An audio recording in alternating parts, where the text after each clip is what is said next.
A gente vai continuar neste caminho de até mesmo ir se perguntando pela qualidade da minha vida espiritual. Eu acho que este é o grande mistério de quem se aproxima do Evangelho, da palavra de Deus, e busca este caminho de interioridade. Não tenho dúvida que talvez seja a maior crise que nós passamos hoje na sociedade. Não só na sociedade, mas na igreja. Uma crise de interioridade que vai falar de uma crise de identidade. As duas andam muito juntas. Por quê? Porque quando eu não tenho interioridade, eu vou construindo muitas vezes sobre mim mesmo uma caricatura daquilo que eu sou. E é muito triste quando a gente vai perceber que mesmo na vida religiosa, nós vamos criando uma caricatura daquilo que deveríamos ser. Homens e mulheres de Deus. E aí a gente começa a viver uma caricatura. Ela vai dar ênfase àquilo que tem de exagero no seu rosto. Por exemplo, eu tenho os olhos grandes. Então, uma caricatura minha, alguém que for desenhar vai colocar os olhos muito grandes. E exagerado. Justamente para ficar cômico, engraçado e ter valor a caricatura. Porque se a caricatura for a cópia de uma foto, ninguém vai pagar por ela. Se eu quero uma foto, eu tiro uma foto. A caricatura, ela vai revelar o que é que em seu rosto ou em seu corpo tem de diferente. E aí eu vou repetir, exagerado. Às vezes é a cabeça grande, às vezes é a orelha grande, às vezes é o nariz grande, às vezes a boca é para cima ou a boca é para baixo, então vai valorizar aquilo para que a gente entenda o que é uma caricatura. E muitas vezes a vida religiosa, ela tem se apresentado como uma caricatura dela mesma. Ela esquece de valorizar os pontos positivos e belos, que temos muitos. E aí começamos, muitas vezes, quando a gente tira uma foto da vida religiosa ou faz um exame da vida religiosa, aparece uma caricatura. Era para aparecer uma foto bonita, mas aparece uma caricatura. Ou seja, aquilo que não está dentro do conjunto de uma forma bem orientada vai aparecer, como, por exemplo, a vida interior e o excesso de fazer, de trabalho. Se a gente fizesse hoje uma caricatura da vida religiosa, o que será que apareceria como descomunal, ou como grande, ou como fora do lugar? Certamente não seria a vida espiritual. Certamente não seria o desejo de oração, de unidade com Deus, de intimidade com Deus. Certamente não seria. Mas seria, lembra daquele tempo de um pintor, né? Eu acho que era um brasileiro, que ele valorizava os pés e as mãos, não era? Então era um corpo normal e a mão deste tamanho, né? Os pés deste tamanho. O que será que viria valorizado em uma caricatura da vida religiosa nos dias atuais? Seria o coração? Seria o olhar? O ouvir? Fica a pergunta. Então, quando a gente se aproxima de uma experiência de interioridade, de vida interior, nós vamos em direção daquilo que já nos habita há muito tempo, porque é ele a respiração que nós temos. A grande diferença está em tomar consciência, colocar a atenção sobre este ponto, e tudo será ressignificado. Senhor, para onde iremos? Só Tu tens palavras de vida eterna. Mas é preciso que eu tome consciência do sentido verdadeiro desta palavra eterna em minha vida. Então, é preciso que a gente vá em direção desta interioridade, desta experiência de Deus, e que a gente se pergunte qual deve ser a minha postura, senão essa postura de passividade, no sentido de abertura, para que eu tome consciência de que é Deus quem trabalha sempre. Nós até dizemos isso, tá? Nós até dizemos. É Deus quem trabalha, é Deus quem faz, é Ele o Senhor de tudo, é o Espírito quem conduz, é Ele quem fala na alma, é Ele que é o respiro da nossa vida.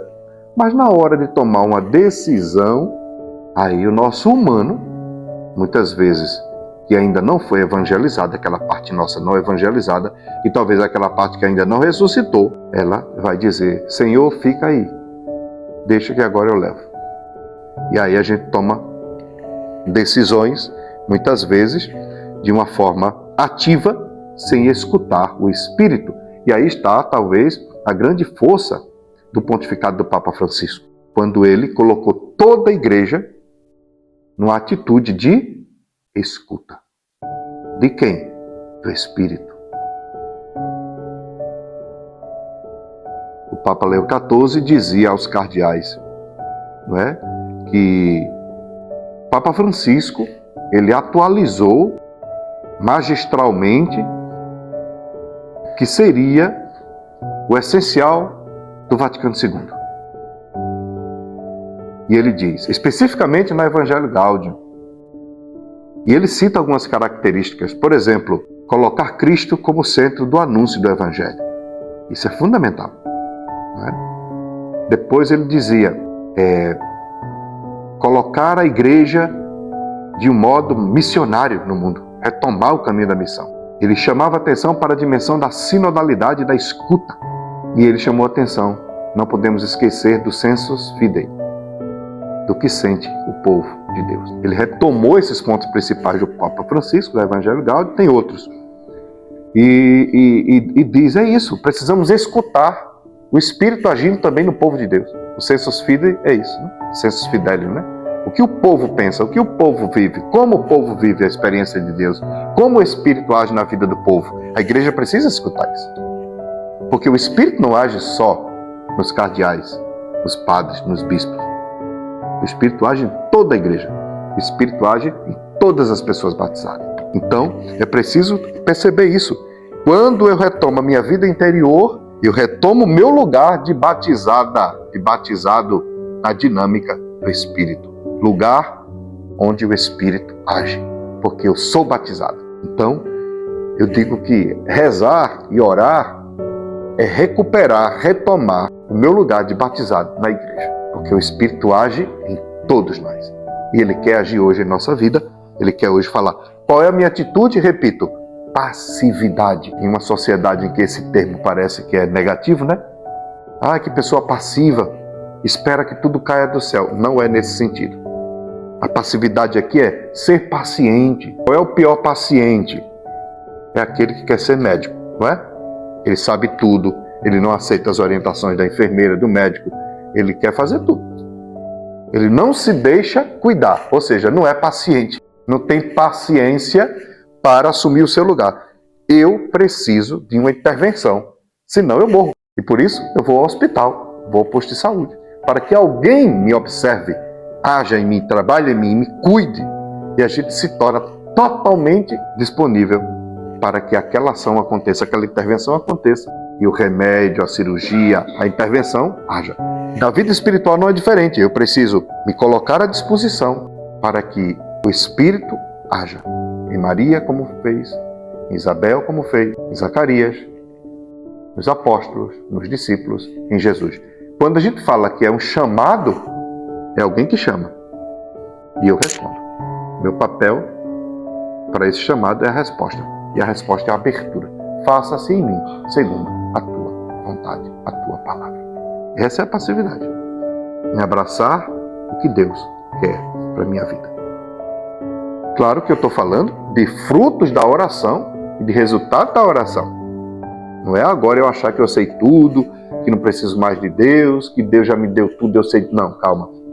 É uma oração que em todo instante, no cotidiano, eu preciso botar atenção para descobrir o que Deus quer para a minha vida. Por isso, entramos nessa dinâmica dos exercícios, entramos na dinâmica de uma vida espiritual buscando o silêncio, já que é o silêncio quem nos devolve ao estado primeiro do ser. Eu dizia que a nossa crise é de identidade e de intimidade. Quando eu não tenho intimidade, eu esqueço que eu sou imagem e semelhança de Deus. Eu viro bicho. Eu começo a viver a partir da minha vontade, dos meus projetos, do meu espírito. Então o silêncio ele vai nos devolvendo, vai me devolvendo ao estado primeiro do meu ser. Vai resgatando a minha intimidade e eu vou descobrindo que eu sou imagem e semelhança de Deus. Veja bem, eu sou imagem e semelhança de Deus. Não é assim, vez por outra, talvez nós até cheguemos a aparecer com Deus. Nós somos imagem e semelhança do Criador. A questão é, com o esquecimento deste detalhe, com o abandono da vida interior, a nossa vida apostólica, ela se transformou em uma caricatura daquilo que deveria ser. A gente faz e quer fazer mais ainda, e se cobra quando não faz, tem dificuldade até de morrer, de envelhecer, porque a gente acha que a gente só vale o que a gente faz. E a gente esquece quem a gente é. Quantos homens e mulheres de igreja, religiosos, religiosas, padres, têm dificuldade tremenda de morrer, porque tem uma dificuldade de passar o bastão, tem uma dificuldade de soltar as chaves. Às vezes ela nem tem mais, ou ele, mas psicologicamente ela ainda atrapalha tudo e ela ainda boicota muitas vezes o novo, porque ela tem medo de morrer, tem medo de deixar que o novo aconteça. Então eu acredito que quando a gente esquece que a gente tem imagem e semelhança de Deus e que eu desejo a face de Deus e que Deus me espera e me chama também na eternidade, eu preciso me preparar para morrer. Então, rezar é morrer. A oração é um pouco de morte. É essa passividade em que somente Deus é quem age. Somente Deus é quem fala. E se a minha vontade não morre, para que eu vou rezar? Esquecer de si mesmo, morrer para si mesmo, morrer para a sua própria vontade, se eu quero encontrar a vontade de Deus. Encontrar a vontade de Deus significa morrer para o mundo, morrer para as coisas, morrer para os meus projetos. Não precisa ir longe, basta olhar para a vida da gente, que um dia respondemos corajosamente a esse chamado. Então, é preciso perceber que essa vida passiva, ela é extensa e profunda. A vida passiva, a vida de interioridade, a vida de espiritualidade, ela é intensa, extensa e profunda. E é o silêncio que vai nos devolvendo a essa experiência. É o silêncio que vai nos devolvendo a esse encontro com o mistério. É o silêncio que vai nos fazer perceber, chegar à consciência e à certeza de que tudo está habitado. Quando eu esqueço que sou habitado, habitada, aí eu quero fazer. Porque internamente eu não estou satisfeito com o que eu sou. E a maioria das picuinhas e dos problemas nossos vem do não saber quem eu sou, do não saber o que é que eu estou fazendo aqui. Então, é preciso buscar, revisitar, orar, para que seja possível esse restabelecimento de uma vida espiritual, que acontece entre duas pessoas que se amam, eu e Deus. Se a oração não é um encontro, se a oração não é contemplar face a face o rosto do outro, então eu não estou rezando do modo cristão.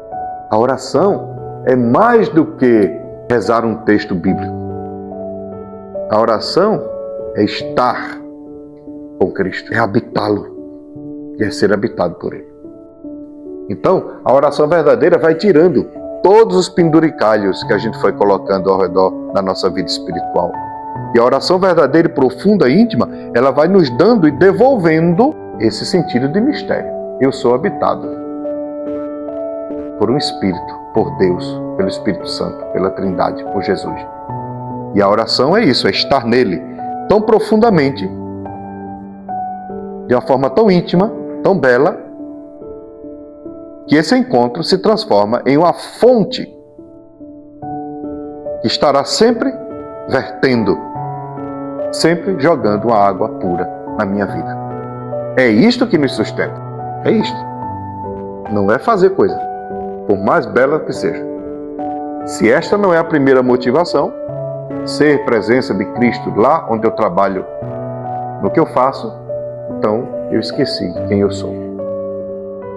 E por isso, claro, que Santo Inácio de Loyola, nos exercícios espirituais, já começa nos fazendo ir em direção daquilo que somos, criaturas amadas.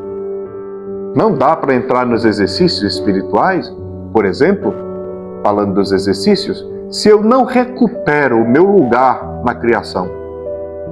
Eu não sou o Criador, eu sou criatura. Ele me chama a colaborar com Ele. Mas eu não sou o Criador. E quando eu tento ser o Criador, eu já sei o que acontece. Então, vamos fazer essa experiência bela de aprofundar quem eu sou. E quando eu descubro que eu não sou o Criador, mas sou a criatura, mais uma vez eu volto para o tema central. É Ele quem me cria. É Ele quem me sustenta. É Ele quem me fala. É Ele o respiro para a minha vida. É Ele o Criador e eu a criatura. Então vamos olhar e observar a nossa vida a partir do ser criatura amada. É isso que Santo Inácio propõe no início dos exercícios espirituais. Criaturas amadas. Criaturas queridas. E ele nos chama para a colaboração. Vamos criar com ele, somos co-criadores. O que é que ele diz em Gênesis? Crescei e multiplicai-vos. Não é tipo assim, eu te fiz, eu te faço e você fica quieto. Não, crescei e multiplicai-vos. Sejam criativos, co-criadores, ousados, mas a partir da consciência de que eu sou criatura amada. Criada para a relação.